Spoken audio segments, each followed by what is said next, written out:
మీ car EMI కట్టలేకపోతున్నారా? మీ car EMI మేము కడతాం. ఈ నెంబర్కి కాల్ చేయండి. నమస్కారం సార్. నమస్తే అండి. సార్, మనం ఎక్కువగా వింటూ ఉంటాం, ఇంట్లో ఫ్యామిలీలో పేరెంట్స్కి అబ్బాయి అయినా అమ్మాయి అయినా ఒకటే అని చెప్తూ ఉంటారు. దాంతోపాటు తండ్రికి ఎక్కువగా కూతురు అంటేనే ఇష్టం అని అంటూ ఉంటారు. నిజంగానే తండ్రులకు కూతుర్లు అంటేనే ఇష్టమా?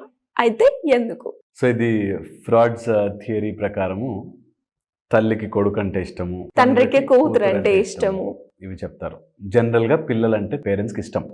ఓకే, కొద్దిగా ఆప్షనల్లో చూసుకుంటే తండ్రికి కూతురు అంటే ఎక్కువ ఇష్టం ఉంటుంది, కొంచెం ఆప్షనల్లో. ఎందుకంటే ఒక టైప్ ఆఫ్ అమ్మాయి పెరిగినట్టుగా, ఓకే, అమ్మాయి ఎదుగుతున్నప్పుడు కంప్లీట్ హోమ్ లాగా ఫీలింగ్ వస్తుంది అన్నమాట. అబ్బాయి పెరుగుతాడు, no doubt, and more outward being అబ్బాయి. అమ్మాయి చాలా సెక్యూర్డ్గా పెంచుతారు. మన పాపులేషన్లో, మన దగ్గర అయితే, మన కంట్రీలో అమ్మాయిని చాలా సెక్యూర్డ్గా పెంచుకోవాలి, నా అమ్మాయి నా కూతురు అనే ఒక ఫీలింగ్ ఉంటుంది అన్నమాట. అండ్ సమ్హౌ ఒక స్టడీ ఏంటంటే కూతురు అనేది ప్రైడ్గా తీసుకుంటారు. ఓకే, కొడుకు పేరు నిలబెట్టడం అవన్నీ పక్కన పెడితే కూతురుని ప్రెషియస్గా ప్రైడ్గా ఫీల్ అవుతూ ఉంటారు. ఓకే, కొంతమంది దాన్ని బాగా ఎక్కువగా మనసుకు ఎక్కించుకుని నా కూతురు అంటే నాకు చాలా ఇష్టం, చాలా ఇష్టం అని ఉంటుంది. సినిమాల్లో చూపించినట్టుగా ఓన్లీ కూతురు అంటే ఇష్టం, కొడుకు అంటే ఇష్టం లేదు అట్లా ఉండదు. కానీ జనరల్గా అయితే కూతురు మీద కొద్దిగా ఆ మాత్రం ప్రేమ ఎక్కువ ఉంటుంది. బికాస్ మేబీ తను ఒక ఏజ్ వచ్చాక వెళ్ళిపోతుందనో, లేకపోతే కొంతమంది తల్లిని కూతురులో చూసుకుంటారు. అండ్ కూతుర్లకు కూడా you give them something, they make a home out of it. ఒక బొమ్మ ఇస్తే దాన్ని మంచిగా అలంకరించుకుని దాన్ని చాలా హోమ్ చేస్తారు, ఎక్స్ట్రా ఇవ్వడం. So they do that. కొంచెం ఆ సాఫ్ట్నెస్ ఉందన్నమాట. సో నేనేం చెప్తాను అంటే, ఒకవేళ కనుక ఇలాంటి సందర్భం వచ్చినప్పుడు కూతురికి ఎక్కువ ప్రిఫరెన్స్ ఇవ్వాలి కూడా, కూతురికి ఎక్కువ ప్రేమ ఇవ్వాలి కూడా.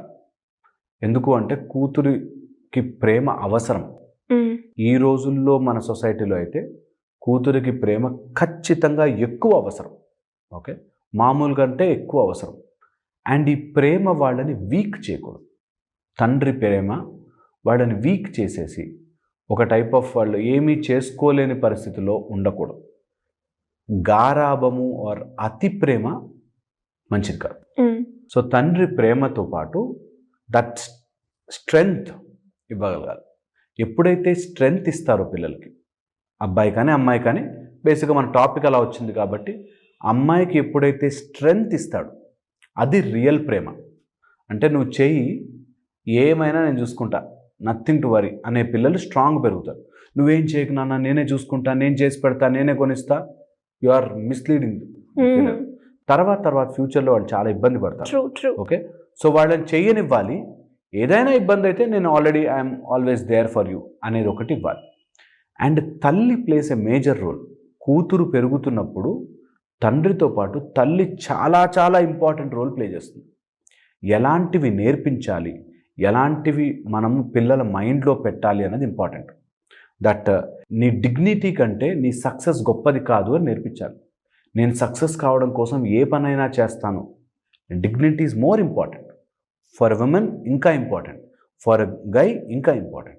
బాయ్ పెరుగుతున్నాడు అంటే వాడికి కూడా చెప్పాలి, నువ్వు ఏదైనా చేయి, character, if your character is lost, everything is lost అని నేర్పించగలగాలి. ఓకే, నీకు డబ్బు పోయినా, కొంచెం హెల్త్ పాడైనా ఏం కాదు, చేసుకోవచ్చు. బట్ ఇఫ్ క్యారెక్టర్ ఇస్, నీ వ్యక్తిత్వం పోతే you are lost in all fields అని చెప్పగలగాలి పిల్లలకి. అందులో అమ్మాయికి, బికాస్ మన టాపిక్ అమ్మాయి కాబట్టే చెప్తున్నాను, అమ్మాయికి ఇది గట్టిగా చెప్పాలి. దట్ యు ఆర్, ఈ రోజుల్లో తొందరగా డైవర్ట్ అయిపోతారు. నేను ఇలాంటి బట్టలు వేసుకుంటేనే చాలా సక్సెస్ఫుల్, ఇలాంటివి చేస్తేనే. నో, అది రాంగ్. అది నిన్ను మార్కెట్ చేస్తున్నారు. సో నువ్వు అడ్వాన్స్మెంట్ పేరుతో మార్కెట్లో ప్రోడక్ట్ అయిపోవద్దు. ఇది వెరీ ఇంపార్టెంట్. సెకండ్ వచ్చేసి, ఎప్పుడైనా సరే ఓన్ డెసిషన్ తీసుకోవడం, ఆ డెసిషన్ యొక్క ఫలితం అనుభవించడం పిల్లలకి నేర్పించాలి. తండ్రి కూతురికి ఆ మాట కంపల్సరీ నేర్పించాలి. ఏదైనా డెసిషన్ తీసుకో, ఆ డెసిషన్కి స్టిక్ ఆన్ అయి ఉండు, దాని ఫలితాలు అనుభవించు. నాకు ఈ ఫోన్ కావాలా, ఈ ఫోన్ కావాలా, డెసిషన్ యువర్స్. ఏ ఫోన్ తీసుకున్నా సరే దాన్ని ఎంజాయ్ చేయడం, అది నేను తీసుకున్న డెసిషన్ అనే రెస్పాన్సిబిలిటీ ఇవ్వడం ఇంపార్టెంట్. అప్పుడు రేపు పొద్దున ఎవరైనా అబ్బాయిని సెలెక్ట్ చేసుకున్నా, రేపు పొద్దున ఏదైనా జాబ్ సెలెక్ట్ చేసుకున్నా, రేపు పొద్దున కోర్స్ సెలెక్ట్ చేసుకున్నా, whatever decision you are taking, you take responsibility. నువ్వు చెప్పు, నువ్వేది చెప్తే అదే, నువ్వేది చెప్తే అదే అన్నావంటే వాళ్ళు ఏది చెప్తే అదే కిందకి బానిసల్లా బ్రతుకుతారు. తండ్రికి ప్రేమున్నా దట్ డెసిషన్ మేకింగ్ కెపాసిటీ వాళ్ళకి ఇవ్వాలి. డెసిషన్ మేకింగ్ అయ్యాక ఏదైనా ప్రాబ్లం జరిగితే వెంటనే వచ్చేసి సాల్వ్ చేసేసి ఇచ్చేయకూడదు. Very important third point, quick help. ఎప్పుడూ క్విక్ హెల్ప్ ఇవ్వకూడదు. పిల్లలకి ఎప్పుడైతే త్వరగా హెల్ప్ చేసేస్తామో వాళ్ళని వీక్ చేసేస్తాం. క్విక్ హెల్ప్ ఇవ్వకూడదు. వాళ్ళు వచ్చి అడగగలగాలి, నాన్న నేను ఈ సమస్యలో ఉన్నాను నాకు హెల్ప్ చెయ్యి, అమ్మా నేను ఈ సమస్యలో ఉన్నాను నాకు హెల్ప్ చేయి, చెప్పుకోగలిగే స్పేస్ తెలివి వాళ్ళకు ఉండాలి. క్విక్ హెల్ప్ ఎట్టి పరిస్థితుల్లో ఇవ్వకూడదు. Very very very important. ఇది పేరెంట్స్ అందరూ తెలుసుకోవాలి. No quick help. And quick suggestions. Quick suggestions అంటే ఇంకా ప్రతి దానికి నువ్వు అలా ఉండు, అలా కూర్చో, ఇలా నించో, ఇలా చెయ్యి, అలా చెయ్యి. నెవర్. పిల్లలకి ఎప్పుడైతే సజెషన్లు ఇస్తావో తక్కువ టార్చ్ లైట్ బయట వెలుగుతుంది. లైట్ బయట వెలుగుతుంది వాళ్ళకి. ఇంట్లో మా అమ్మ ఏది చెప్పినా తిడుతూ ఉంటుంది రా ఊరికే అనగానే బయట ఎవడైనా హాయ్ డియర్ అని మెసేజ్ చేసినా వాడి మీద లవ్లో పడిపోతారు. గుడ్ నైట్ రా, టేక్ కేర్ రా అనగానే లవ్లో పడిపోతాం. అంత సీన్ లేదు. I know how to take decisions. ఎవడో ఒకడు గుడ్ నైట్ అని పెట్టినంత మాత్రం లవ్లో పడను ఆర్ అలా వెళ్ళిపోను, అలా డివియేట్ అయిపోను తెలుస్తుంది. ఓకే, సో అందుకని క్విక్ సజెషన్, తొందరగా ప్రతిదానికి కరెక్షన్లు చేస్తూ ఉంటే ఆ ఇంట్లో చాలా ఇబ్బందిగా ఉంటుంది. Don't correct quickly. వాళ్ళు మిస్టేక్ జరిగినప్పుడు ఆ మిస్టేక్ రిపీట్ అవుతున్నప్పుడు కరెక్ట్ చేస్తే చాలు. ఊరికే ప్రతిదానికి నువ్వు అలా చేసావు, ఇలా చేసావు, ఈరోజు ఏం తెలుసుకున్నావు అంటే ఇలా. ఒక అతను నాకు తెలుసు, క్లాస్ పీకుతూ ఉంటాడు రోజు. వాడు ఇంట్లోంచి ఎప్పుడు పారిపోదామా అని పారిపోతారు పిల్లలు.